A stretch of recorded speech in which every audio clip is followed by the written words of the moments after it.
Beware the witch that misses her head, lest they who hide it wind up dead. Just made that up on the spot like that. Hello all, today we are dipping our toes into the massive history of the Scottish witch trials. Specifically, Lilias Adie, the Torryburn witch, and crimes done against her. Her watery grave, her accusation and imprisonment, the reconstruction of her face, and her stolen skull. Strap in for the ride, keep your hands, feet.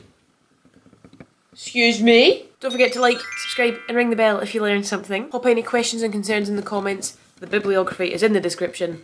Let's take a little trip to Torryburn.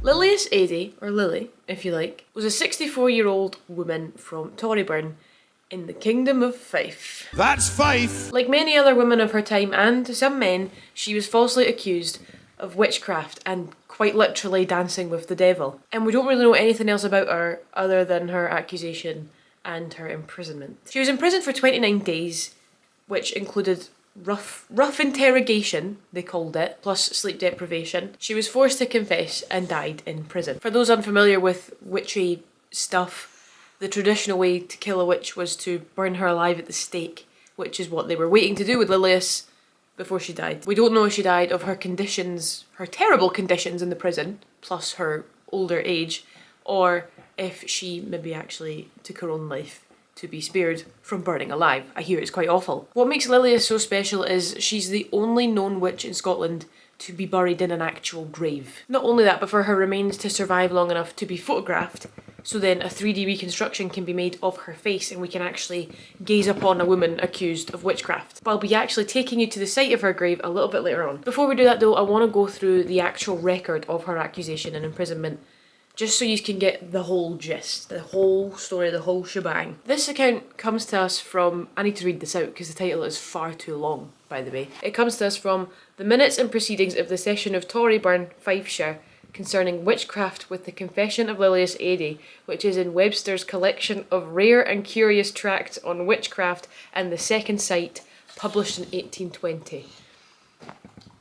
Why were old people so obsessed with making all the titles for even like chapters of books or the whole books incredibly insufferably long?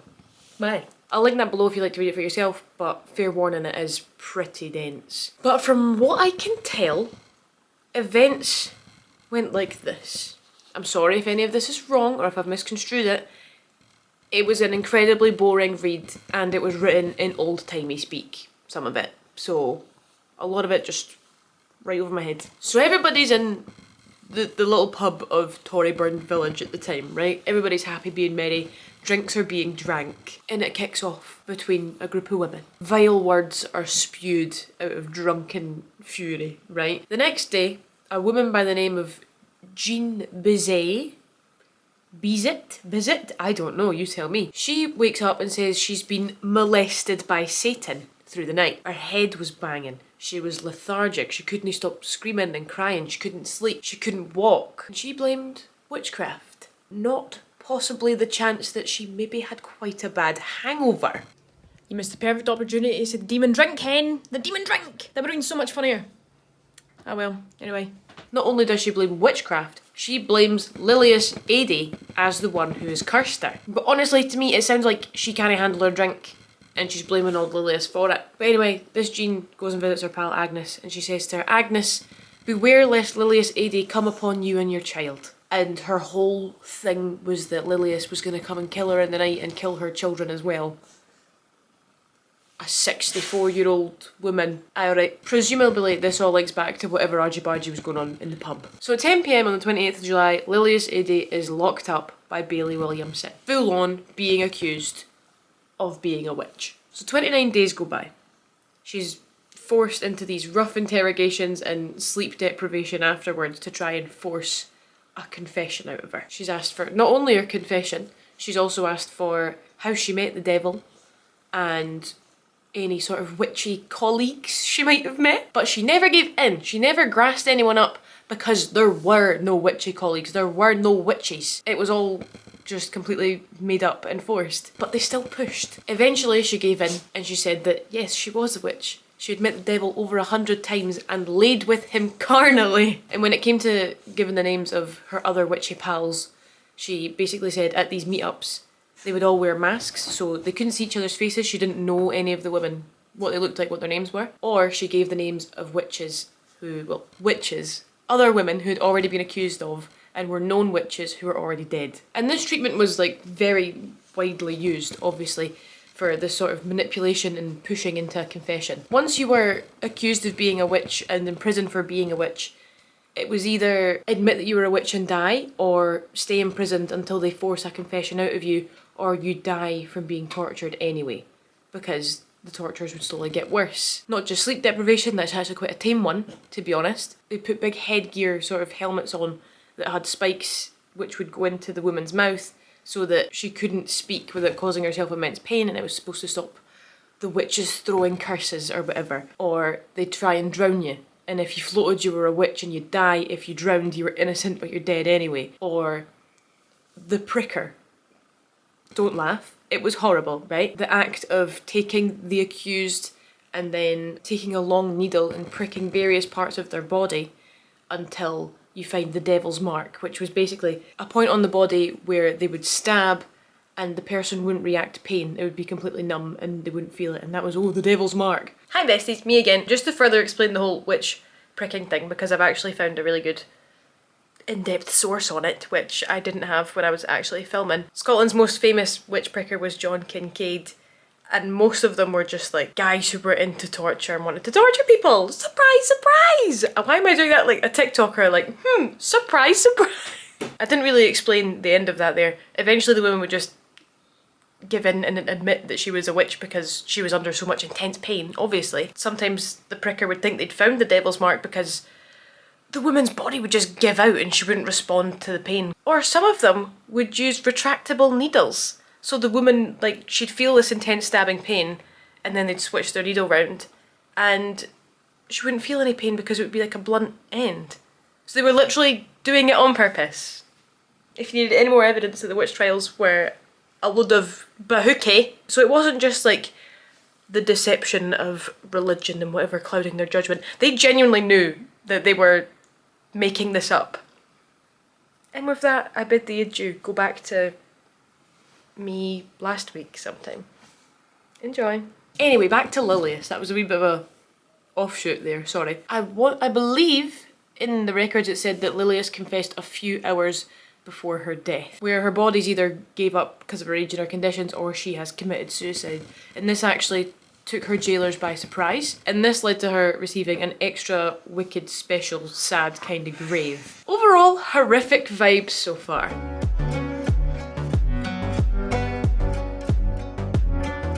So the other week there, I took a little family trip out to Torryburn to visit the site of Lilias's inter-tidal watery grave. And to be honest, I nearly walked right past it. There's not a sign up, there's no big, oh, look at the site of Lilias's grave here. No marker, no sign, no barriers either. You can go right up to it, nothing. But this is it.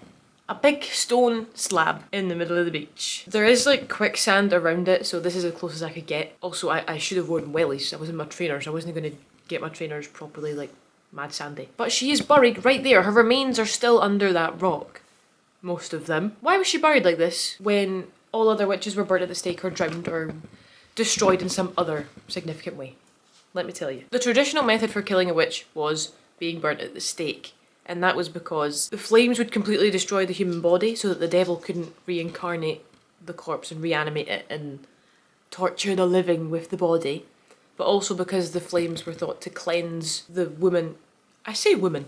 Warlocks were also a thing, but the flames were also thought to cleanse the sins of the accused as they died so that they could go to heaven, they'd be forgiven because their soul has been cleansed by the flames and removed the devil's grip on their soul. But Lilias was already dead. Her soul had already left her body. They couldn't burn it and clear her sins and take the devil's grasp off her because she was already dead. There's a very specific reason as to why they buried her in the sea, and it's because witches were thought to not be able to cross moving water. Her grave's positioned in a place that's perfect for the tide coming in and the tide coming out. And they thought that this motion of the tide continually going over her grave and back again would stop her from reanimating and coming back to haunt the living, because the water would keep her in. Plus the big stone slab and the iron ring as well. There was an iron ring on top of it apparently that's no longer there. These materials were thought to have some sort of magical power against protecting against witches, basically. Anyone read The Seventh Son? I literally just finished that book before I started doing this video. Unrelated, but also about witches, and it's surprisingly accurate. But this is all superstition and hearsay, Your Honour.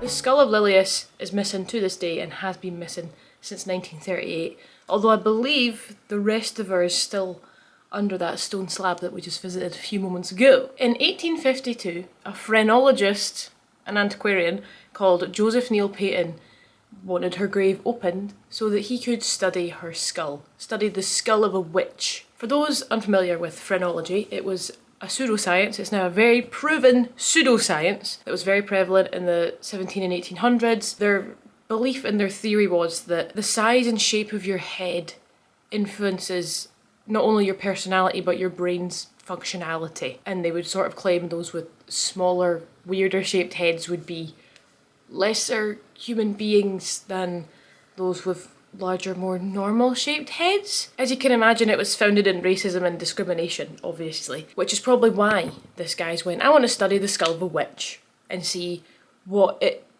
phrenologically looks like in comparison to your average human being's head. The witches that they thought they were accusing weren't real in the first place, but also phrenology as a science doesn't hold up. Anyway, when her grave was opened for this guy to take her skull away, one of his workers also took part of her wooden coffin, which was later made into a walking stick for a man called Andrew Carnegie. I don't know who that is. I know I made that joke before about Sir Walter Scott, but I genuinely don't know who this guy is. But he has a walking stick. I hate to say it, I hope I don't sound ridiculous. I don't know who this man is. I mean, he could be walking down the street, I wouldn't know a thing. Sorry to this man. But back to her skull. Joseph Neil Peyton's taken it out her grave, studied it, whatever. It's ended up in the possession of St Andrews University. And it was there until 1938 when they took it to Glasgow to be part of the Empire exhibition. And it was never seen again. That shit pisses me off a lot. Now that doesn't mean that it was necessarily stolen, right? I mean, it could have been, but not necessarily. It's been a long time since then. Museum records weren't as tip-top as they are now, arguably. So it could have very easily just been lost in storage somewhere at the university or in Glasgow somewhere. It could have been misplaced. It could have been put on the wrong truck to go back to a different museum or something. I don't know how these things work. It could be in somebody's attic or in the back of a cupboard somewhere. But if it's been stolen or chucked or sold, I will cry. Jeez, oh, just give the woman her head back, please. But luckily, before it went missing in 1904, St Andrews University did actually take photographs of her skull. But using these photos, the University of Dundee was able to recreate the possible face of Lilias Adie in 2017, which you'll have seen used throughout the video. Just in case you missed it, here she is. This is possibly what Lilias Adie looked like. We're actually looking at the face of someone who was falsely accused of witchcraft and died because of it. Check your cupboards, check your attics, check your granny's cupboards, check your granny's attics, just in case there happens to be a wee skull in a wee box, possibly unmarked. You never know. Have a look.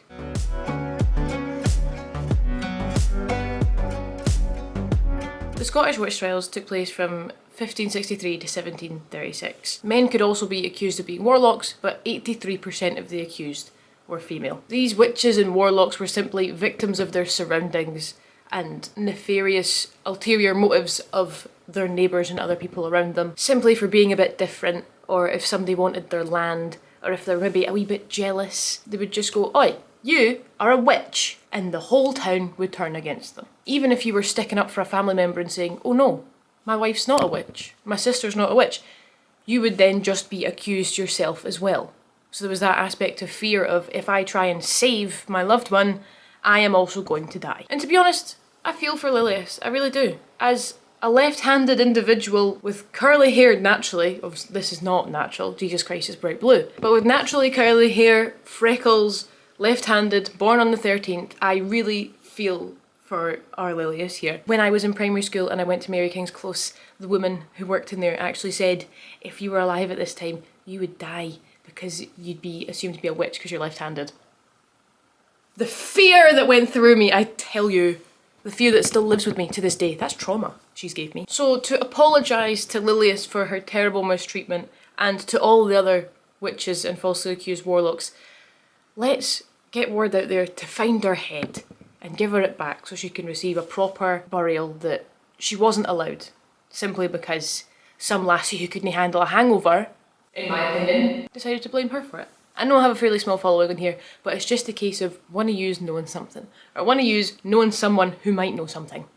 You know? Just have a look, will ya? Have a wee look round your house. And let's reunite her head with the rest of her body and give her a peaceful burial that she and so many others were denied because of these accusations. I hope you enjoyed that. I hope that wasn't too harrowing for you all. Don't forget to hit the like button, subscribe, share this video, ring the bell as well for notifications every time I upload. Any questions in that, leave them in the comments. Let me know if you'd like me to do further videos on other aspects of the Scottish witch trials or any other topics that you fancy me studying from history and antiquity. My bibliography and all my sources are listed in the description box below alongside all of my links to other social medias. And that's it for another week. Thank you very much for joining me. Take bye troops, and I shall see you all next Tuesday.